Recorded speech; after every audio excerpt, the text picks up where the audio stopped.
우리가 계속 잠언 말씀을 함께 묵상했습니다만 이 잠언 말씀은 우리에게 상당한 지혜를 주고 또 우리의 삶에 어떤 굉장히 중요한 방향을 알려주는 경우가 많습니다.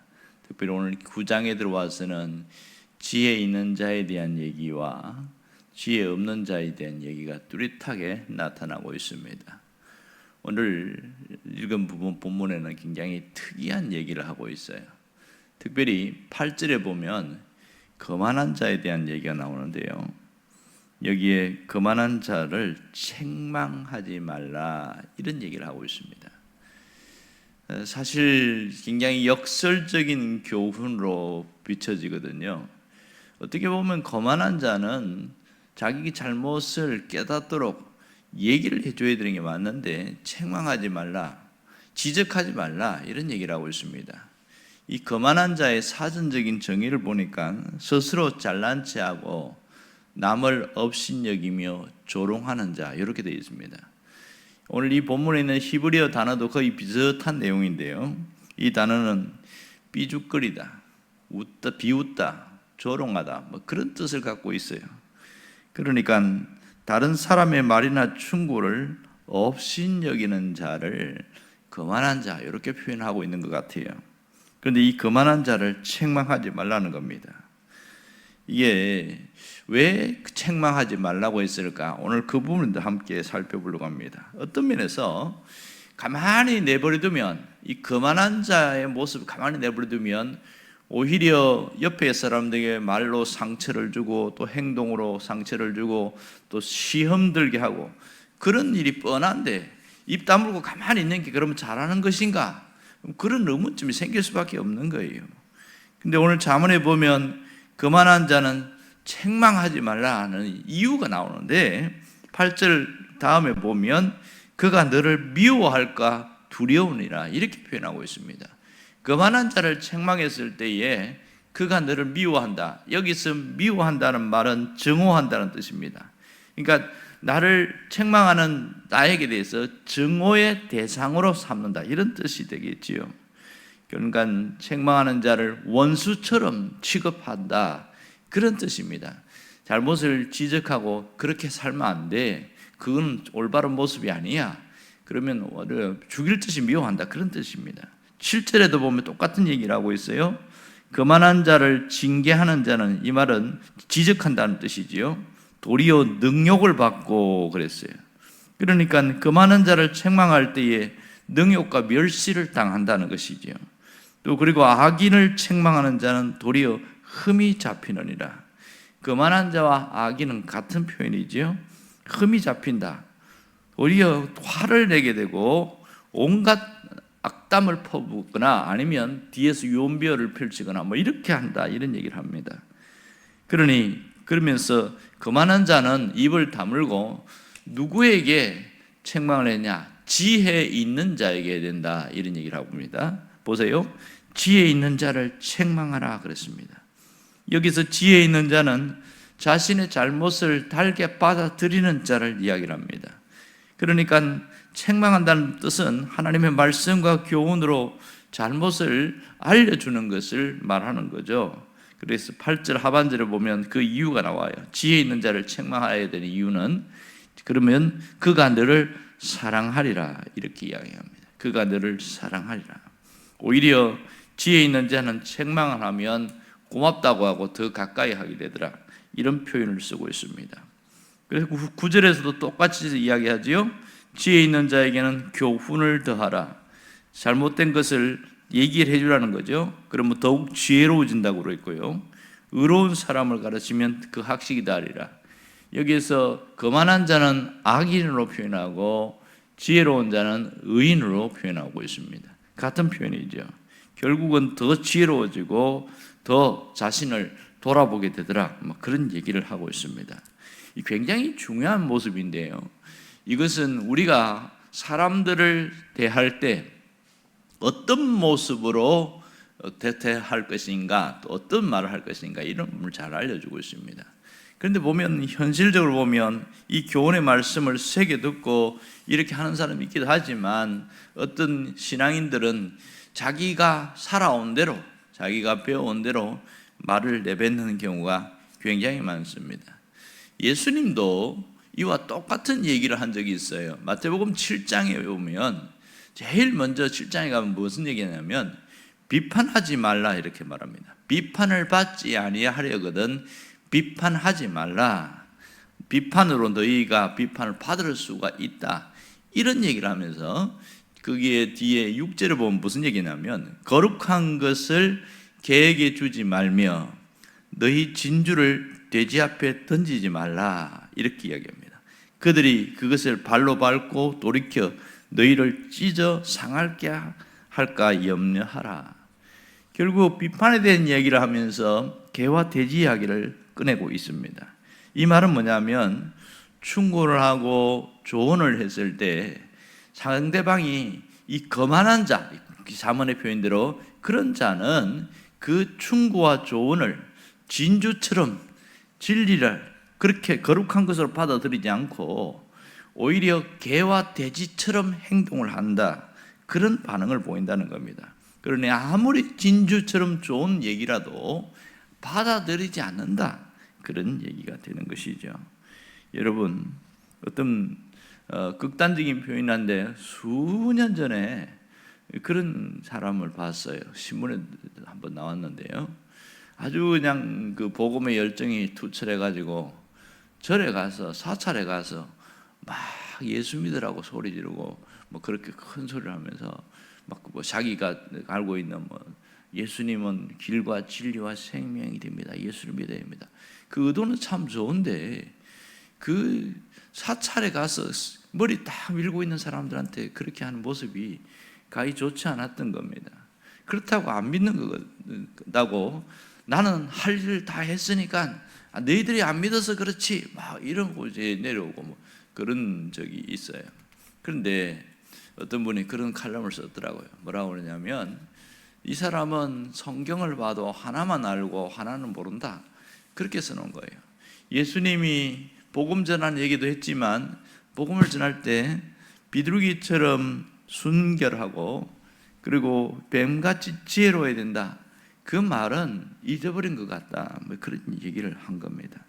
결국은 상대방이 받아들일 마음이 전혀 되어 있지 않은데 준비되지 않았는데 진리라고 해서 복음이라고 해서 그렇게 던졌을 때 절대로 받아들이지 않는다. 그 얘기를 하고 있는 겁니다. 오늘 이 거만한 자에 대한 얘기는 뭐냐면 달리 표현하면 마음이 닫혀 있는 자 이렇게 표현할 수 있습니다. 마음이 닫혀 있는 자에게 아무리 좋은 얘기를 해도 그거는 잔소리고 듣기 싫은 소리가 될 수밖에 없다는 겁니다. 이 얘기는 자녀들에게도 굉장히 중요한 얘기가 되겠지요. 자녀들을 대할 때에 맞는 말이지만은 듣고 그 지적하는 말을 듣고 바꾸지 않는다는 거예요. 아이 또 잔소리 안 해. 이렇게 되어진다는 거예요. 분명히 정답을 이야기하는데 안 받아들인다는 거예요. 왜냐하면 그 순간 그 시간에는 마음이 닫혀 있기 때문에 오늘 이 구약에서 말하는 거만한 자의 모습이 되어 있기 때문에 그렇다. 그래서 우리는 네가 문제고 저 사람이 문제고 그렇게 이야기하는데 사실은 맞아요. 그 사람이 문제이지만 우리는 찾아야 됩니다. 잘 분별할 수 있어야 됩니다. 내가 이 말을 했을 때 상대방이 받아들일 준비가 되어 있는가 그것을 먼저 봐야 됩니다. 그래서 우리는 오늘 이 부분은 말에 대한 얘기인데 가장 중요한 것은 태도입니다. 나의 태도가 굉장히 중요하다. 그걸 얘기를 하고 있습니다. 그럴 때 충고를 하거나 조언을 할 때 어떻게 해야 되냐? 사랑하는 마음으로 해야 한다는 겁니다. 오늘 지혜로운 사람은 그 말을 어떻게 해요? 달게 사랑 받아들이고 사랑하게 된다. 이런 얘기를 하지 않습니까? 그러므로 상대방에게 사랑하는 마음으로 그렇게 가서 얘기를 해야 그 말이 받아들여지게 된다. 그 얘기를 하고 있습니다. 오늘 우리에게 굉장히 중요한 얘기를 하고 있는데요. 우리가 내가 정답이라고 해서 무조건 말하는 것은 그것은 정말 올바르지 못하다. 오늘 예수님도 그렇게 말씀하셨고 잠언에서도 똑같은 얘기를 하고 있습니다. 지금 우리가 어떤 문제 만났을 때에 어떤 상대방과의 관계 속에서 어떻게 말을 해야 할까, 이 부분을 잘 이야기를 하고 있습니다. 특별히 우리는 상대방에게 충고나 조언을 할 경우에 반드시 그 사람의 잘못을 고치려는 마음으로 하면 안 된다, 이 얘기를 하고 있는 거예요. 그럼 어떻게 해요? 사랑의 마음을 갖고 품고 고민하고 이렇게 했을 때 마음이 상처를 받을까, 준비되지 않은 사람은 기다려야 된다, 그 얘기를 하는 것이죠. 어떤 분이 그렇게 얘기하더라고요. 누군가에게 잘못을 이야기할 때 반드시 하나님의 마음을 부음받고 기도하고 그렇게 전해라. 제가 그 강의를 한번 들은 적이 있는데요, 그분은 뭐라고 그러냐면, 하나님 내게 하나님의 마음을 부어주세요, 사랑의 마음을 부어주세요, 이렇게 기도하고 그리고 말하라는 겁니다.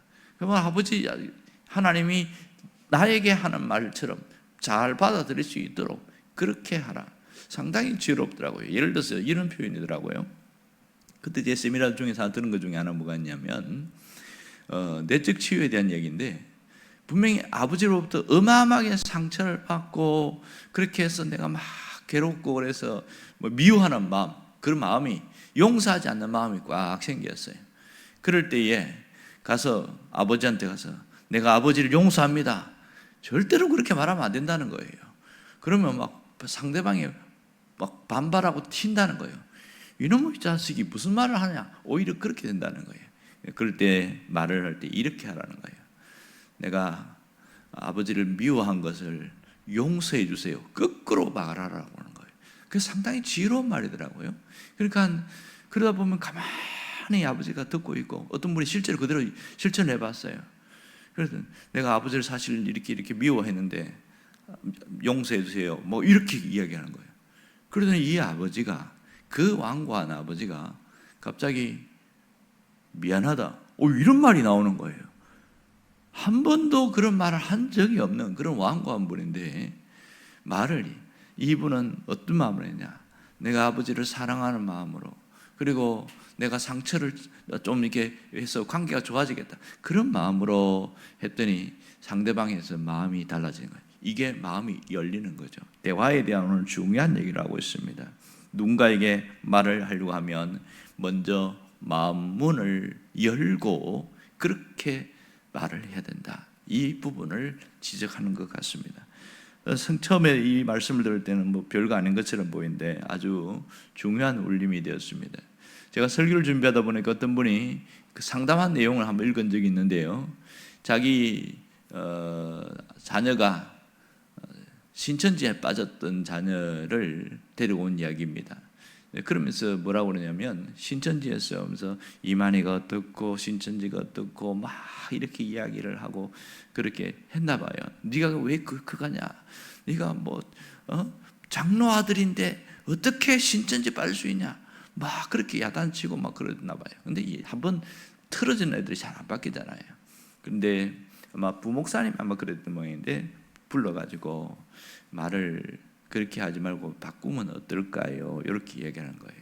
그러니까 진리, 정답을 이야기하지 말고 좀 더 사랑하는 마음으로 품어주고, 먼저 저 사람, 얘가 빗나갔더라도 돌이켰을 때에 내가 돌아올 것이 있다, 그렇게 느낄 수 있도록 그렇게 품어주는 그런 말을 계속하면 좋겠습니다 하고 이렇게 얘기를 했더니, 그 말을 잘 받아들이고, 내가 말을 잘못했구나, 그러고 나서 어떻게 하든지 감싸주고 괜찮다고 하고 계속 품어주고 그랬더니, 그때야 이 아들이 마음을 열고 돌아오는 거예요. 내가 돌아올 곳이 있구나. 이 진리보다 더 중요한 것이 마음이라는 겁니다. 상대방의 마음이 열리는 것이 얼마나 중요한가. 제가 그것을 읽으면서 마음에 묵직한 울림이 있었습니다. 말을 올바른 말이라고 함부로 하는 것이 얼마나 나쁜가 하는 것을 알 수 있습니다. 여러분, 거만한 자와 지혜로운 자를 우리가 판단할 수가 없는 거예요. 그러나 중요한 것은 내가 말을 했을 때 받아들일 수 없는 닫힌 마음을 가진 자는 일시적으로나마 거만한 자의 모습이 되었을 것이고, 열린 자는, 마음이 열린 자는 지혜로운 자가 된다는 것을 알 수가 있습니다. 이 사람은 거만한 자고 이 사람은 지혜로운 자고 그렇게 판단할 수 없는 거죠. 그거는 하나님이 하실 일이고, 우리가 할 일은 내가 이 말을 했을 때에 저 상대방이 받아들일 수 있는가, 그것만 생각하면 됩니다. 그리고 우리가 말을 할 때 언제나 아끼는 마음으로 사랑하는 마음을 품고 이야기를 하는데요, 그 말할 때도 상대방이 상처받지 않도록 하는 말이 대단히 중요합니다. 오늘 이 잠언은 말에 대한 부분을 지적하고 있습니다. 그럴 때 오히려 마음을 열고 사람이 달라진다, 그 모습을 이야기합니다. 오늘 우리가 이 잠언의 말씀을 깊이 새길 수 있기를 간절히 바랍니다. 기도하겠습니다.